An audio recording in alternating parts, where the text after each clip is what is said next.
tribal members are also citizens of the United States since 1924. You know, there's nobody more American than American Indians. All right, well, it's been a hot minute since I talked shit about Eva Braun at these Dakotas, so let's just get right into it, shall we? In case you hadn't heard, Kristi Noem had her merry band of tiny wienermen out here earlier this week arresting tribal members. At this point, I'm gonna need somebody to go ahead and explain to me why we would abduct and detain original residents of this land, whose land we invaded, and question them about their citizenship. I'll wait.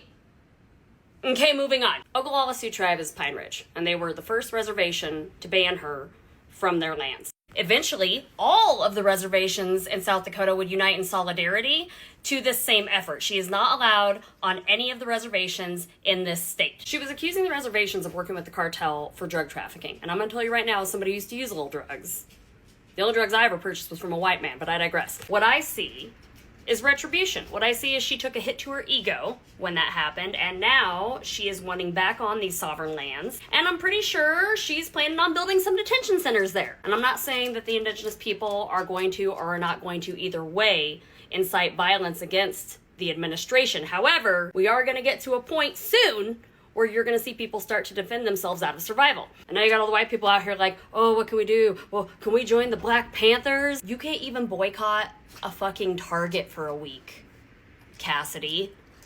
Shut up. Right now, the best revolutionary thing that you can be doing is talking to other people who don't look like you and starting a conversation and an open dialogue as to how you can help or you guys can help each other, assuming that they will let you help them at all. White people, we've done some things out here. You're going to have to be willing to lose your proximity to white privilege. You are going to have to. And that may cause you to be in a situation like Renee Good was. But if you can't die for that, then what will you die for? And what is the point of living for anything if you won't die to prevent other people from dying? I'm just saying. So this is just one example of what you can do. You want to be a part of something bigger, something outside of yourself, and literally just offer your help. The revolution will not look like everybody getting violent. It will look like tiny acts of kindness from here on out. That's how we're going to survive this.